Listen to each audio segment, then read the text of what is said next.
오늘 우리에게 주시는 하나님 말씀 함께 봅니다. 오늘 우리에게 주시는 하나님 말씀은 마태복음 11장 28절부터 30절입니다. 그러면 다 함께 읽습니다. 수고하고 무거운 짐진 자들아 다 내게로 오라. 내가 너희를 쉬게 하리라. 나는 마음이 온유하고 겸손하니 나의 멍에를 메고 내게 배우라. 그리하면 너희 마음이 쉼을 얻으리니 이는 내 멍에는 쉽고 내 짐은 가벼움이라 하시니라. 아멘. 오늘 말씀의 제목은 다 내게로 오라입니다. 그러면 본문의 말씀을 통해 함께 은혜 나누도록 하겠습니다. 이 본문의 말씀을 보면 수고하고 무거운 짐진 자들아 다 내게로 오라. 내가 너희를 쉬게 하리라고 말씀하고 있습니다.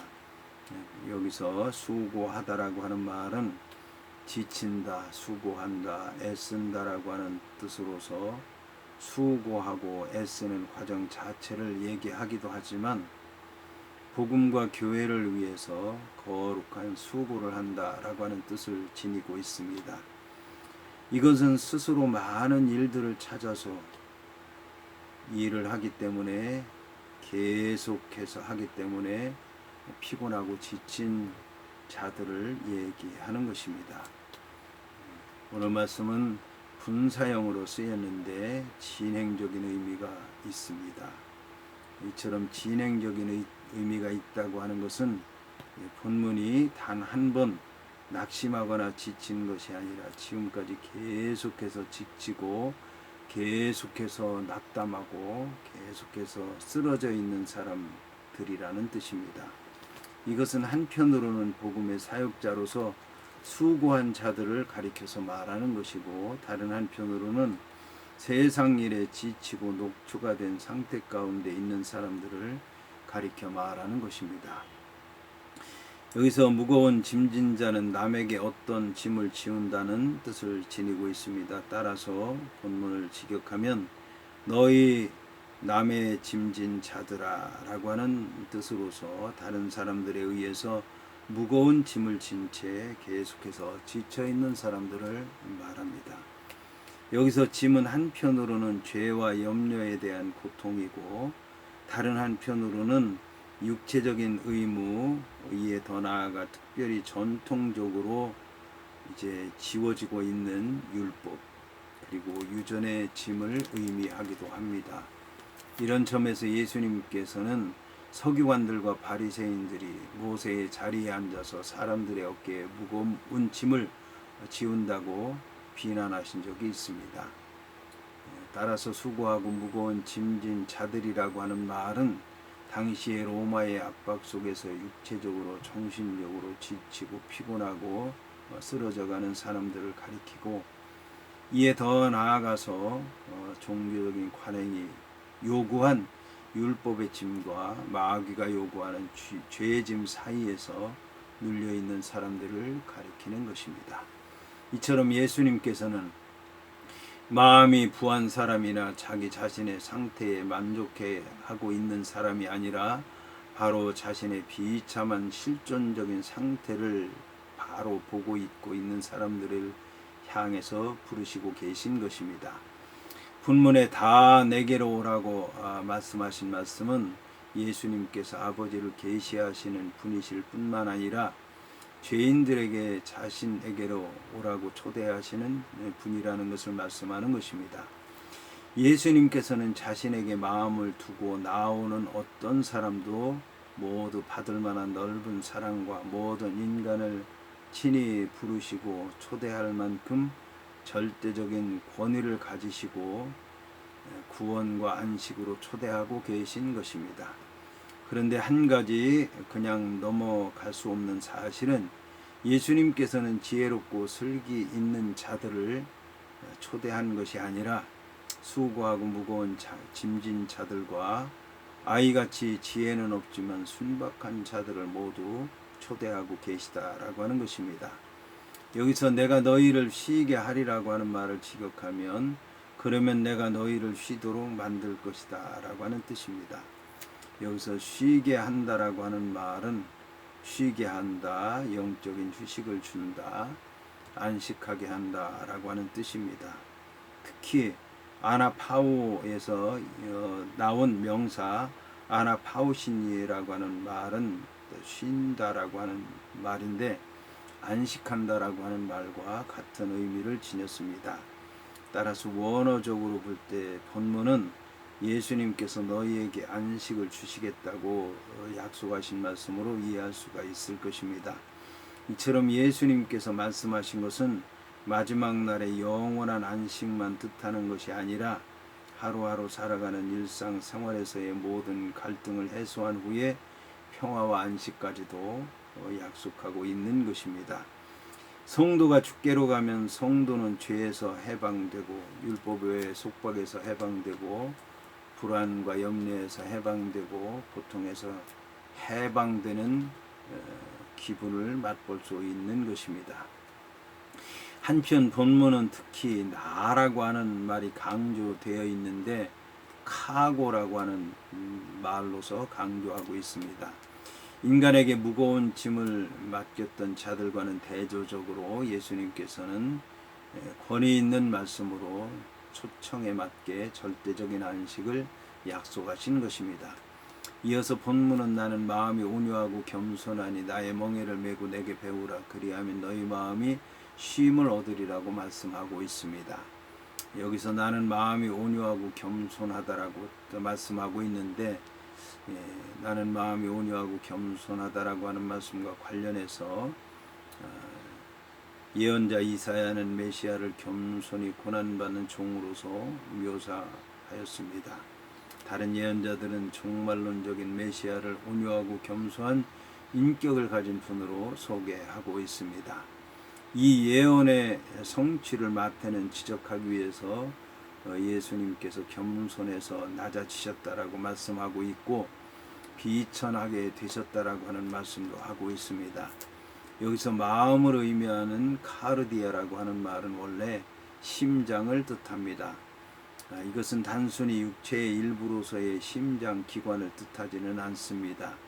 이것은 오히려 히브리적 개념으로 생각한다면 인간이 지닌 전 인격의 핵심으로서의 장소를 얘기합니다.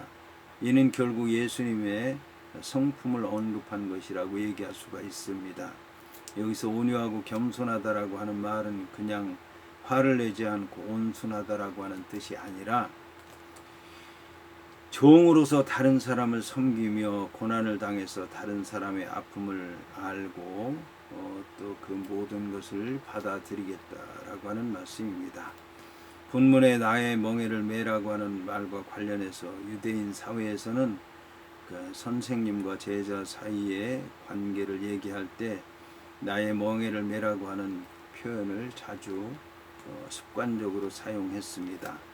한편 멍에라고 하는 것은 짐승들에게 무거운 짐들을 지게 해서 짐승들을 부리기 위해서 씌우는 도구로서 당시의 팔레스틴의 멍에는 혼자 매는 것이 아니라 항상 짝을 이루어서 두 노예가 함께 매었는데 예수님께서 주신 멍에를 맨다고 하는 것은 예수님과 함께 맨다고 하는 뜻을 지니고 있습니다.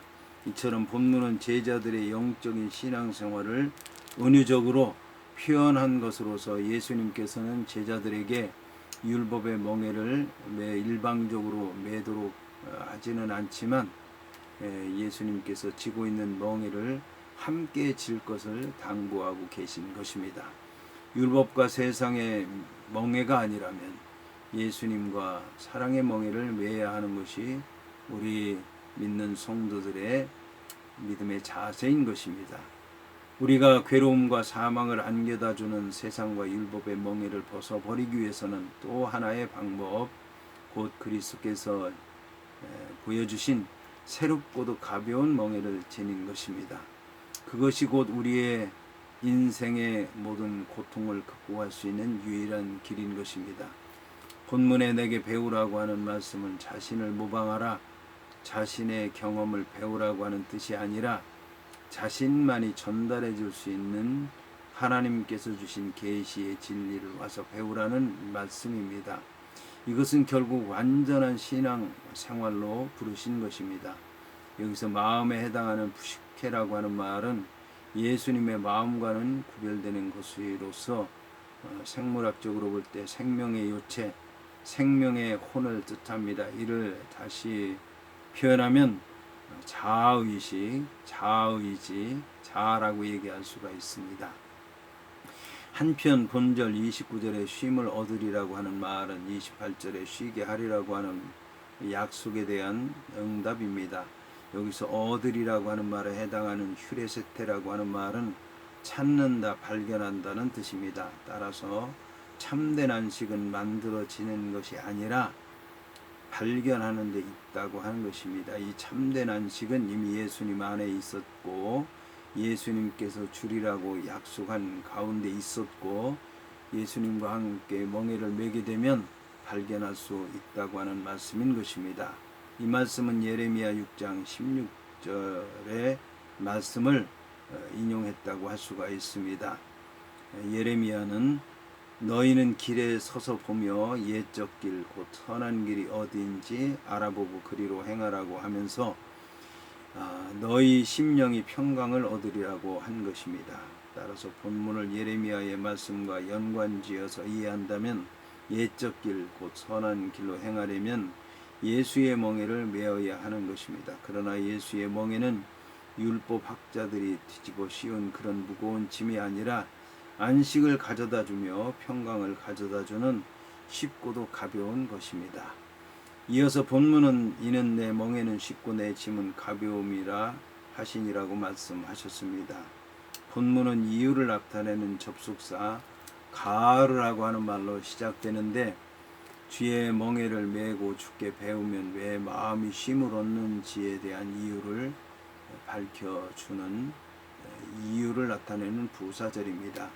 한편 본문은 전반부 내 멍에는 쉽다라고 하는 말과 후반부 내 짐은 가볍다라고 하는 말이 동의적으로 나란히 이제 쓰여진 형태이기 때문에 앞에 나온 내 멍에는 쉽다는 말과 뒤에 나온 내 짐은 가볍다는 말은 표현만 다를 뿐이지 근본적으로 똑같은 뜻을 지니고 있습니다. 본문을 이해하기 위해서 멍에로 번역된 쥐고스라고 하는 말과 짐으로 번역된 포르티온이라고 하는 말이 본래 무엇을 가리키는지 알아보겠습니다. 여기서 멍에라고 하는 말로 번역된 쥐고스라고 하는 말은 글자 그대로 가축이 짐을 실은 수레를 효과적으로 끌고 다닐 수 있도록 목에 씌우는 멍에를 말합니다. 본문에서는 비유적으로 사용되었고 본문의 짐에 해당하는 포르티온이라고 하는 말은 주로 배에 싣는 무거운 짐을 가리키는데 본문에서 뿐만 아니라 공관복음서에서 모든 용례에 비유적으로 사용되었습니다. 이 짐 포르티온이라고 하는 말은 율법사들을 비롯한 유대 종교 지도자들이 백성들에게 지운 무거운 종교적이고 의식적인 행위들을 가리킵니다. 본문에서 쉽다라고 하는 말은 부드럽다, 좋다, 은혜스럽다, 안락하다, 친절하다와 같은 여러 가지 뜻을 지니고 있습니다. 이처럼 예수님의 멍에는 다양한 뜻을 모두 갖추고 있으면서도 가장 가벼운 것입니다. 이에 대해서 어거스틴은 예수의 멍에를 새의 깃털에 비유해서 그 깃털이 창공을 자유롭게 날아다닐 수 있을 만큼 가볍다는 얘기를 하기도 했습니다. 이와 같이 예수님께서 주신 짐, 곧 예수님의 계명은 사랑의 계명이기 때문에 결코 무거운 것이 아니라고 하는 것입니다.